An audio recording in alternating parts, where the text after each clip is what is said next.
Railway group D exam 2022 के लिए गणित के सबसे अहम और महत्वपूर्ण प्रश्नों की सीरीज में आप सभी का अभिनंदन है मित्रों। ये हमारी सीरीज सेकंड है। इससे पहले हमारी एक सीरीज लगा चुके हैं जो सिलेक्टेड प्रश्नों की थी। यदि आप लोगों के द्वारा नहीं देखी गई है तो वीडियो के डिस्क्रिप्शन बॉक्स में लिंक है, आप वहाँ जाकर देख सकते हैं। टुडे की सीरीज का हमारा प्रश्न है आपका, एक प्रतियोगिता में 5 बच्चे जो है भाग लेते हैं, प्रत्येक बच्चा एक दूसरे के साथ खेलता है तो कितने खेल खेले गए। इस तरह के प्रश्न इंपॉर्टेंट है और हर बार एग्जाम में बनते हैं, ठीक है। तो यहाँ पर मैंने जो आपको ट्रिक बताई थी, या तो आप फॉर्मूला याद रख लें। फॉर्मूला क्या होता है, n(n-1/2), ठीक है। इस तरह जब भी पूछा जाता है तब, ठीक है। या फिर आपको क्या करना होगा, आप जो मैंने ट्रिक बताई थी, इसमें ट्रिक क्या होती है कि कितने बच्चों ने भाग लिया, यानी 5, उससे एक कम 4/2, ठीक है। 2 से ये कैंसिल हो जाएगा 2 बार, तो 5 × 2 यानी कि 10 कितने खेल खेले गए, 10 खेल खेले गए, ठीक है। आंसर यहां से डी आपका करेक्ट हो जाएगा।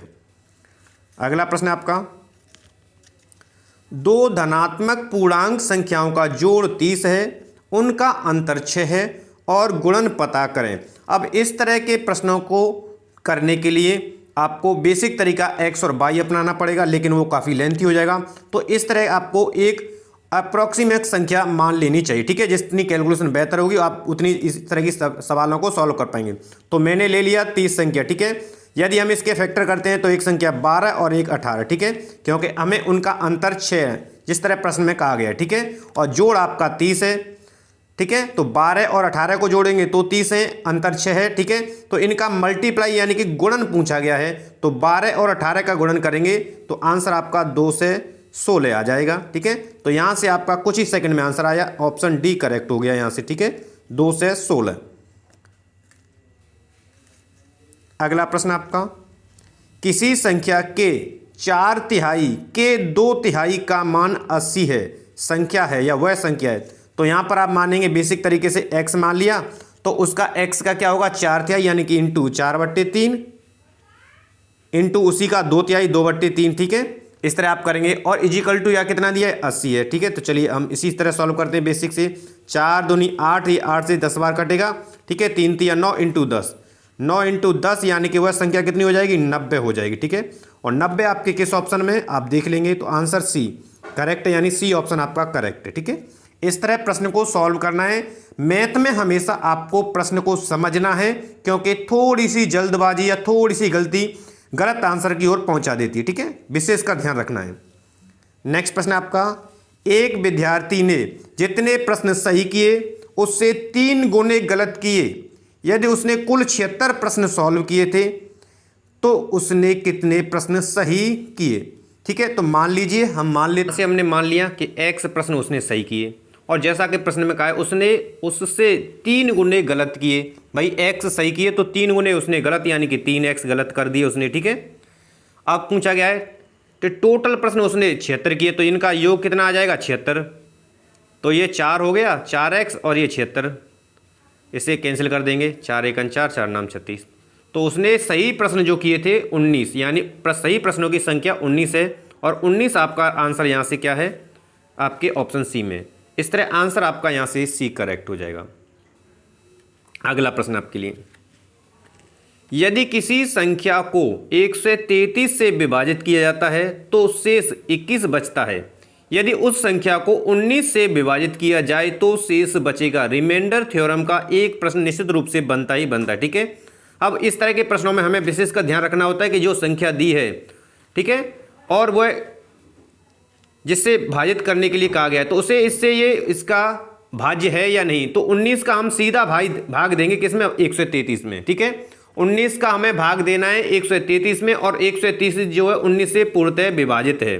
कैसी आपकी भाज्य है 19 से 33, क्या है 19 से, ठीक है। तो हमें इस तरह का सिचुएशन में क्या करना होता है कि जो संख्या दी गई है यानी 21 बचता है तो 21 को सीधा 19 से भाग देंगे और जो रिमाइंडर बचेगा वही इसका रिमाइंडर होगा। तो 19 से 19 और जो शेष बच रहा है वो 2, शेष पर कितना बचा, 2। तो यहां से जो राइट आंसर होगा वो 2 ही करेक्ट होगा, यानी ऑप्शन बी यहां से करेक्ट हो जाएगा, ठीक है। ये ट्रिक है, आप याद रखेंगे इसको। नेक्स्ट प्रश्न आपका, 0, 2, 3, 6 और 7 अंकों से बनने वाली 5 अंकों की बड़ी से बड़ी संख्या तथा छोटी से छोटी संख्या में अंतर है। अंतर ज्ञात करने के लिए सबसे पहले तो ये ज्ञात होना चाहिए कि भाई बड़ी संख्या क्या बनेगी इन अंकों को लेकर के।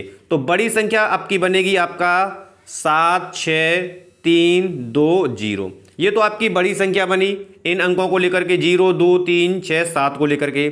और छोटी संख्या आपकी बनेगी 2 0 3 6 7। ये संख्या आपकी छोटी बनी। अंतर के लिए इसको घटा देंगे। अंतर के लिए क्या कर देंगे, इसको घटा देंगे तो जो आपका आंसर आएगा वही आंसर होगा। ठीक है, तो आंसर आपका आएगा 55 953। और ये आपको देखना है कि किस ऑप्शन में है। तो 55 953 जो दिया है वो आपके ऑप्शन बी में, तो यहां से आंसर आपका बी करेक्ट हो जाएगा। ठीक है, ये प्रश्न आपका हर बार एग्जाम में पूछा ही जाता है, रिपीटेड प्रश्न है। ठीक है, तो विशेष करके ध्यान रखेंगे। नेक्स्ट प्रश्न आपका 10 वर्ष की अवधि में खर्च हुए तेल की बैरल की संख्या दुगनी हो जाती है और सन 1940 में बी बैरल तेल खर्च हुआ था, तो सन 2000 में बी के कितने गुने बैरल तेल खर्च होगा। ठीक है, यानी 10 वर्ष की अवधि में क्या हो जाती है, उस जो तेल खर्च होता है बैरल में उसकी संख्या दुगनी हो जाती है। ये याद रखेंगे। ठीक है, तो सबसे पहले तो समय ज्ञात कर लो भाई। 2000 से लेकर के यानी कि 2000 माइनस के 1940 कितने वर्ष तक ये जो है तेल दुगना हुआ था। तो यहाँ से जब हम निकालेंगे तो कितना निकला, 60 वर्ष। कितना निकला भाई, 60 वर्ष। अब 60 वर्ष को क्योंकि 10 वर्ष की अवधि में पूछा है तो इसे दशक में चेंज करेंगे तो आ जाएगा आपका 6 दशक।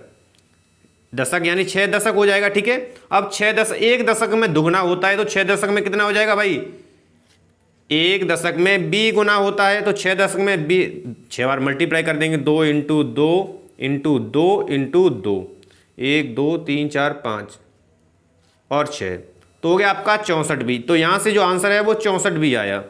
64 बी बैरल आया उसका, तो कितने गुना हुआ, 64 गुना। ठीक है, तो यहाँ से जो राइट आंसर होगा वो ऑप्शन ए हो जाएगा। ठीक है, प्रश्न को, गणित के प्रश्नों को हमेशा करने के लिए विशेषकर ध्यान रखें, सबसे पहले प्रश्न की भाषा को समझें और प्रश्न की लैंग्वेज को समझ लिया तो तुरंत आपका प्रश्न सॉल्व हो जाएगा। ठीक है, अगला प्रश्न आपके लिए नेक्स्ट आपका 7 की घात 19 से एक कम संख्या किससे विभाज्य है।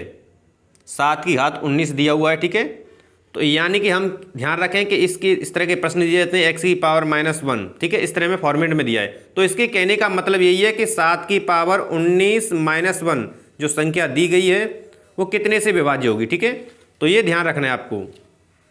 तो यहाँ से आप समझ चुके हैं कि 7 की पावर 19 -1। अब याद रखना है तुम्हें कि यदि इस तरह की फॉर्मेट में दिया जाता है तो जो संख्या विभाज्य होती है वो यानी कि x - 1 से होगी। तो यानी कि 7 - 1 बराबर हुआ 6 से क्या होगी, विभाज्य हो जाएगी। तो 6 ही आपका यहाँ से आंसर हो जाएगा।